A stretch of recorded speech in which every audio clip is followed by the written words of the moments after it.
Hello friends, 2 days before we have discussed the poem A Psalm of Life. The poet of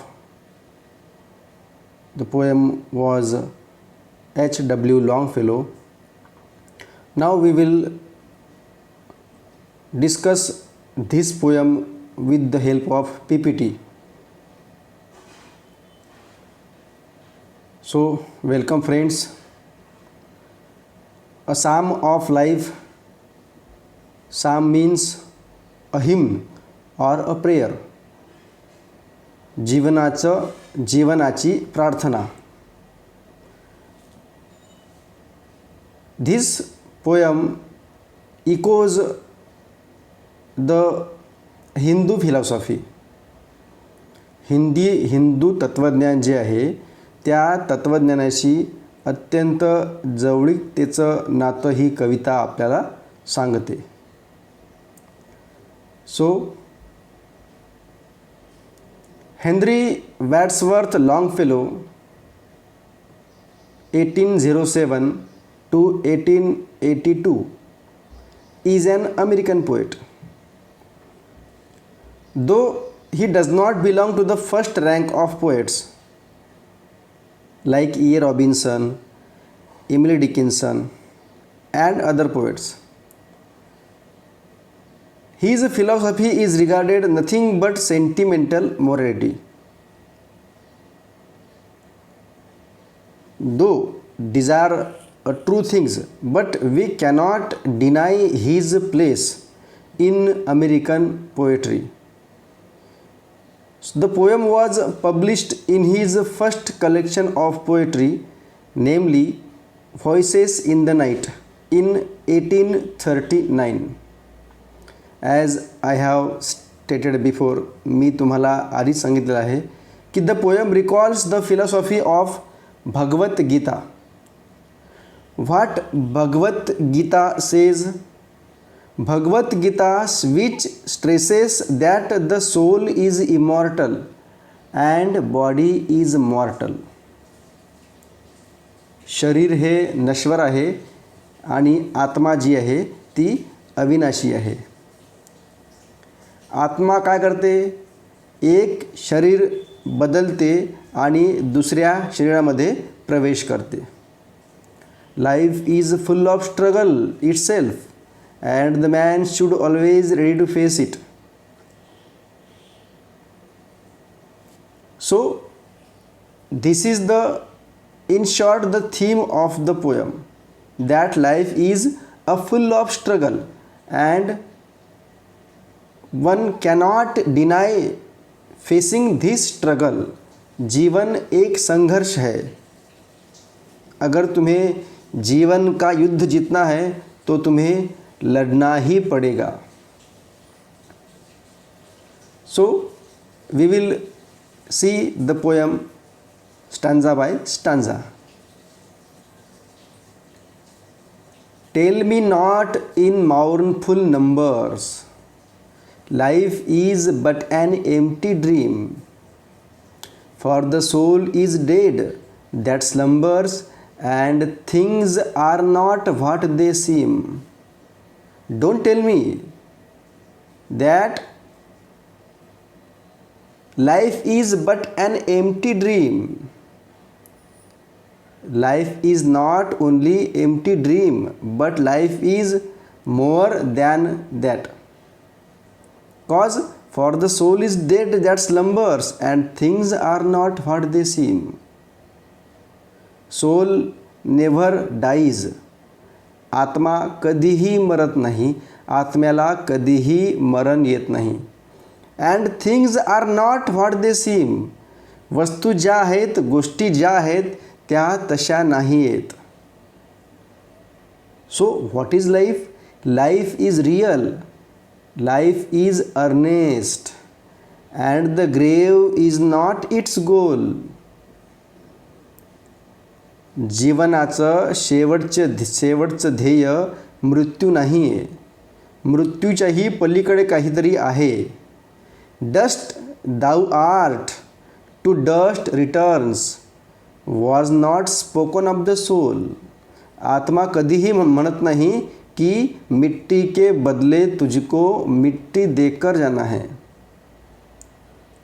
dust दौ art to dust return. फक्त जीवन म्हणजे जगणे आणि मरण्यापर्यंतचा प्रवास नाही आहे, या पलीकडे काहीतरी अवश्य आहे. Not enjoyment and not sorrow is our destined end to way. आपण इथे जेव्हा आलेलो आहोत तर आपण फक्त काही एन्जॉयमेंट करण्यासाठी आलो नाही किंवा अँड नॉट सॉरो किंवा दुःख व्यक्त करण्यालाही आलेलो नाही आहे. Is our destined end to way. But so why we came here but to act that is tomorrow find us farther than today. आजच्यापेक्षा उद्याचं भविष्य जे आहे, उद्या कसा चांगला राहील यासाठी प्रयत्न आपण नेहमीच केले पाहिजे आणि फळाची अपेक्षा न ठेवता. कर्मण्येवाधिकारस्य मा फलेषु कदाचन. I have already stated that the whole poem echoes the Hindu Bhagavad Gita. Art is long and time is fleeting and our hearts though stout and brave. Art is long and time is fleeting. वेळ वेगाने पुढे धावत आहे. And we are near and near to our death and our hearts though stout and brave. जरीही आपण हिम्मतवान आहोत तरीही we cannot deny this fact that we are always near our death. Still like muffled drum are beating funeral marches to the grave. आणि आपला प्रवास जो आहे तो क्षणनक्षण प्रत्येक क्षण आपला प्रवास जो आहे तो मृत्यूच्या दिशेने हळूहळू होत आहे. In the world's broad field of battle, in the bivouac of life, be not like dumb driven cattle, be a hero in the strife. आणि as life is a battle, जग काय आहे, बॅटल आहे. आणि we are not merely a cattle, driven cattle, dumb, we are not dumb. We have to act as a hero in the strife. Be not like dumb driven cattle. Be a hero in the strife.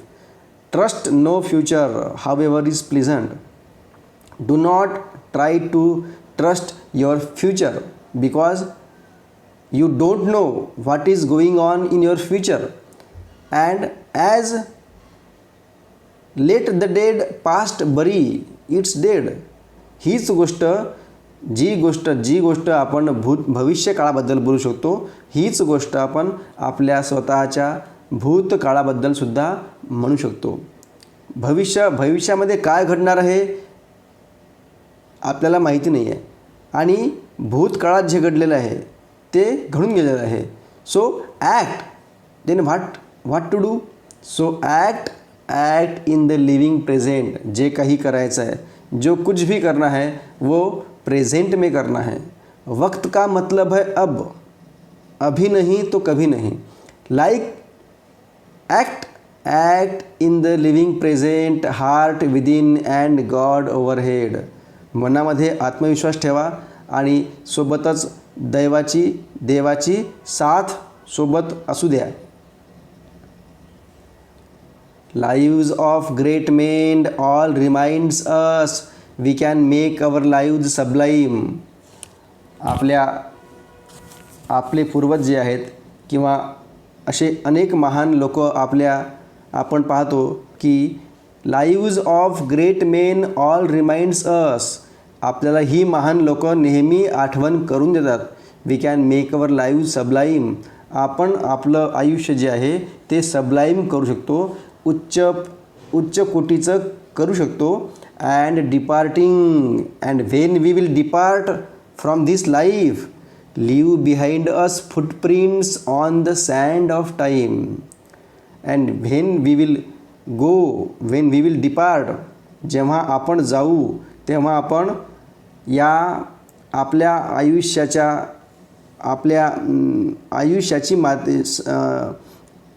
आयुष्याची जी वाळू आहे त्या वाळूवर आपण न मिटणारे footprints जे आहे ते आपण ठेवून जाऊ. मरावे परी कीर्तिरूपी उरावे. फुटप्रिंट्स दॅट परहॅप्स अनादर selling over life's solemn main, a forlorn and shipwrecked brother seeing shall take heart again. आणि आपल्या आयुष्याकडे बघून जी आपली पुढची पिढी जी आहे ती पुढची पिढी आपल्या आयुष्याकडून काही ना काही प्रेरणा घेईल. अ forlorn and shipwrecked brother seeing shall take heart again. आपल्या प्रेरणादायी आयुष्याकडून समोरची पिढी नक्कीच काही ना काही प्रेरणा घेणार. असं आपण आपलं आयुष्य व्यतीत करायला पाहिजेत. Let us then be up and doing. म्हणून whatever you want to do, let us then be up, उभे रहा, उठा, and doing whatever you want to do with a heart for any fate. समोरचं भविष्याची चिंता न करता, काय होईन भविष्यामध्ये याची काहीही चिंता न करता, स्टील अचिव्हिंग, आपलं ध्येय जे आहे, आपलं ध्येयाची प्राप्ती करायचा आपण नेहमीच प्रयत्न करायला पाहिजेत. Still pursuing, learn to labour, मेहनत करायला शिका. And to wait, be patient, have a patience, be the patient.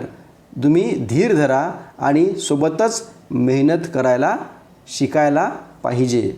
So this is the simple but a very very good poem by H.W. Longfellow. This poem echoes the Hindu philosophy which was stated in Bhagavad Gita. भगवद्गीतेमध्ये जी philosophy सांगितलेली आहे त्या फिलॉसॉफीचा प्रतिध्वनी या कवितेमध्ये आपल्याला बघायला मिळतो.